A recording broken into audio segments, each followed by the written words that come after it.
আসসালামু আলাইকুম দর্শক, আশা করি যে যেখানে আছেন আল্লাহ তাআলার অশেষ মেহেরবানিতে সবাই ভালো আছেন, সুস্থ আছেন। দর্শক, এবার আমরা পরীক্ষামূলক এককভাবে শিং মাছ চাষ করার জন্য একটি পুকুরে ময়মনসিংহের মুক্তাগাছা থেকে শিং মাছের রেনু নিয়ে এসে দিয়েছিলাম। আসলে আমরা শিং মাছের রেনু টিকাইতে পারিনি। আমরা অনেক পরিচর্যা করেও রেনু টিকাইতে পারিনি। এর প্রধান কারণ দূরত্ব। আমরা যত দূর থেকে পোনা নিয়ে আসছি, নিয়ে এসে ছাড়ার পরে পোনাটা ঘেমে গেছে, আমাদের পোনা পুকুরে টিকেনি।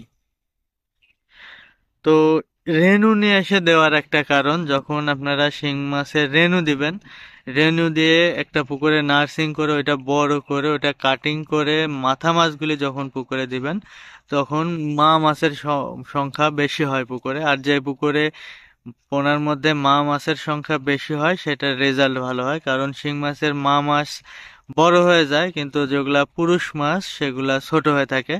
তো আমরা রেনু নিয়ে এসে দিয়েছিলাম এই কারণে যে রেনু যদি আমরা টিকাইতে পারি তাহলে সেখান থেকে কাটিং করে মাছ বাছাই করে মাথা মাছগুলি আমরা চাষে দিব, কিন্তু আমরা রেনু টিকাইতে পারিনি।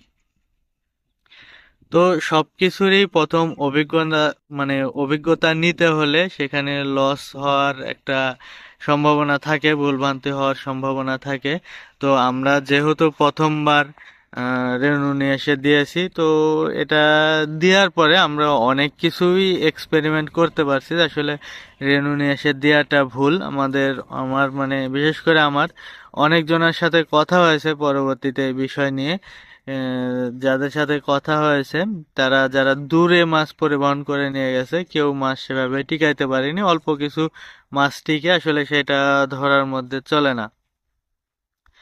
তো যারা রেনু নিতে চাচ্ছেন, যারা শিং মাছ চাষ করতে চাচ্ছেন, ভাবতেছেন যে আমি রেনু নিব, হ্যাঁ আপনি রেনু নিতে পারেন যখন আপনার আশেপাশে 10-20 কিলোর মধ্যে যে কোনো হেসারি আছে, আপনি সেখান থেকে রেনু নিতে পারেন। কিন্তু আপনি ভাবছেন যে 100, 150, 200 কিলো দূরে আমি একটা হেসারি থেকে রেনু নিয়ে এসে দিয়ে আমি সেই রেনুটা ফুটাবো, আসলে এই ভুল করতে যান না, এটা গেলে আপনি লস খেয়ে যাবেন। তো যারা শিং মাছ চাষ করতে যাচ্ছেন তাদের জন্য সৎ একটা পরামর্শ আমার।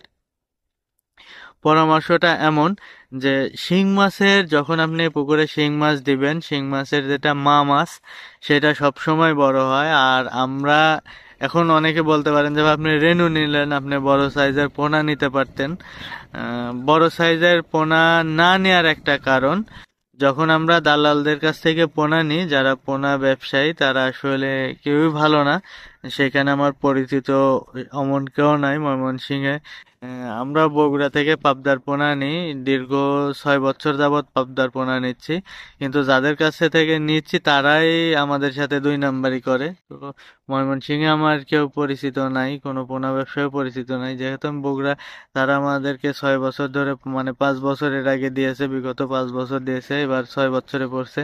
তারাও আমার সাথে যেহেতু 2 নাম্বারি করতেছে, তো আমাদেরকে যারা পোনা দিবে তারা আমাদের সাথে 2 নাম্বারি করবে না, খারাপ আচরণ করবে না, খারাপ পোনা দিবে না এর কোনো গ্যারান্টি নাই। খারাপ পোনাটা কেমন ভাবে হয় দেখুন, এই যে আমি যেমন চাষে দেওয়ার জন্য রেনু নিয়ে এসে দিয়েছিলাম, আমার যদি এখানে রেনু ফুটতো তখন আমি করতাম কি, রেনু গুলার মধ্যে থেকে মাথা মাছগুলা, যেগুলা মাথা মাছ ওইগুলা আমি চাষে দিয়ে দিতাম। কিন্তু যেগুলা ছোট মাছ, পুরুষ মাছ, ওই কাটিং দিয়ে বের হয়ে যায় সেটা কিন্তু আমার পুকুরেই থাকতো। তখন হয় কি, মাথা মাছগুলি আমার পুকুরে দেওয়ার পরে ওইখানে আমার তো আরো মাছ থাকতো যেটা আমার প্রয়োজন নাই, প্রয়োজনের অতিরিক্ত যে মাছগুলি, সেই মাছগুলি হয়তো আমি নষ্ট করে দিতাম, নাহলে কেউ যদি এমনি নিয়ে যায় তো দিয়ে দিতাম। সেটা আমি, যেহেতু আমার গ্রামের মানুষ, আমি গ্রামের মানুষকে ঠকাতাম না। কিন্তু যারা ময়মনসিংহ অঞ্চল থেকে পোনা নিয়ে আসে তারা করে কি, এই যে আমাদের মতো যারা রেনু দিচ্ছে চাষের জন্য, তারা মাথা মাছগুলি তুলে নিয়ে যাচ্ছে, নিয়ে যায় তাদের পুকুরে দিয়ে দিচ্ছে, তাদের প্রয়োজনের অতিরিক্ত যে মাছগুলি থাকতেছে সেই মাছগুলি এই যে এই সমস্ত পোনা ব্যবসায়ীদের কাছে বিক্রি করে দেয়। তারা সেই সমস্ত মাছগুলি নিয়ে এসে আমাদের কাছে দিয়ে যায়। আমরা পুকুরে ছাড়ার পরে ভালো রেজাল্ট পাইনি, দেখা যাচ্ছে মাছ যেমন ছাড়ছি প্রায় তেমনই হয়ে থাকে। তো এই একটা কারণে আমি রেনু নিয়ে আসছিলাম, যে রেনু নিয়ে আসলে আমি রেনু দিব, রেনু আমার পুকুরে নার্সিং করে বড় করে সেখান থেকে আমি মাথা মাছগুলি পুকুরে দিয়ে দিব, এই পরিকল্পনা করে আমি রেনু নিয়ে আসছিলাম। কিন্তু আমি রেনুতে সফল হতে পারিনি। তো আপাতত আমি শিং মাছ চাষে যাচ্ছি না। আমি শিং মাছ পরবর্তীতে আবার চাষ করব ইনশাল্লাহ। আমি যে একেবারে চাষ করব না তা না, তো দুই এক সিজনের মধ্যে আমি চাষে যাচ্ছি না, কারণ এবার প্রাথমিক পর্যায়ে আমার 1 লক্ষ টাকার মতো প্রায় নষ্ট করছি আমি এটা এক্সপেরিমেন্ট করার জন্য, কিন্তু সেখানে রেজাল্ট আনতে পারিনি। আসলে কোনো কিছু জানতে হলে, বুঝতে হলে তার পিছনে ইনভেস্ট করতে হয়। তো ওটা ধরুন আমাদের একটা ইনভেস্ট যদি লেগে যায় তো তাহলে ভালো কিছুই করতে পারতাম। এখন যেহেতু ভালো কিছু হয়নি, সেটা ইনভেস্টমেন্ট লস প্রজেক্ট বলে গণনা করা হয়েছে। তো এখানে পরামর্শ কি, আর যে শিং মাছে আপনার যে নিচ্ছি, নিলে সব যে পুরুষ মাছ হবে তা না, এটারও একটা নিয়ম আছে। আমরা যেহেতু প্রথমবার দেওয়ার পরে বিভিন্ন জনের সাথে কথাবার্তা হওয়ার পরে তারা আমাদের কাছে জানাইছে, কিন্তু আমি প্রথমে এই বিষয়গুলি জানতাম না রেনু আনার আগে, কিন্তু রেনু আনার পরে আমি এই বিষয়গুলি জানলাম। আপনারা কখনো বড় মাছ নিবেন না যারা দূরে মানে মাছ নিবেন। হ্যাঁ, এইখানে আবার দুইটা পুকুর থাকতে হবে আপনার, একটা পুকুরে নার্সিং এর জন্য আর একটা পুকুরে চাষের জন্য। আপনি যদি চাষে নিয়ে যায় সরাসরি দেন তাহলে এগুলা আসলে ঠিক হবে না। দুইটা পুকুর থাকতে হবে, একটা নার্সিং এর আর একটা চাষের। নার্সিং এর পুকুরটাই কি, আমি যেমন রেনু নিয়ে আসছিলাম, রেনু না নিয়ে এসে ময়মনসিংহের বিভিন্ন অঞ্চলে যারা পোনা ছাড়ে তারা করে কি, 7,000 8,000 পিসে যখন কেজি হয় তখন থেকে তারা বিক্রি করা শুরু করে। এই মাছগুলি আসলে ওইভাবে কাটিং করা হয় না। এই মাছগুলি যদিও কাটিং করে তারা, তখন কিন্তু ওই 7-8 হাজার পিসের মাছগুলি, মাথা মাছগুলি আপনাদের কাছে চলে আসে। ওই সমস্ত 7-8-10 হাজারের পিসে কেজি মাছগুলি নিয়ে এসে আপনি যদি একটা নার্সিং এর পুকুরে দেন, তাহলে সেখানে আপনার মাছ, আমি যেমন রেনু নিয়ে এসে দেওয়ার পরে আমার রেনু নষ্ট হয়ে গেছে, আপনি যদি সেই মাছগুলি নিয়ে এসে আপনার পুকুরে ছাড়েন, ওইখানে নার্সিং করে তারপরে ওইখান থেকে মাথা মাছগুলি আবার যা হবে 8-10 হাজার পিসে কেজি মাছ আপনি নার্সিং এর পুকুরে দিয়ে ওইখান থেকে যে মাছগুলি মাথা মাছ হবে সেগুলো কাটিং করে আপনি চাষের পুকুরে দিবেন, ওইখানে সর্বোচ্চ আপনার রেজাল্ট হবে। এটা আমরা পরবর্তীতে জানলাম। আসলে আল্লাহ যা করে ভালোর জন্যই করে। যেহেতু প্রথম ধাপে ধাক্কা খাইছে, আমরা আর এবার শিং মাছ চাষে যাইতে চাচ্ছি না।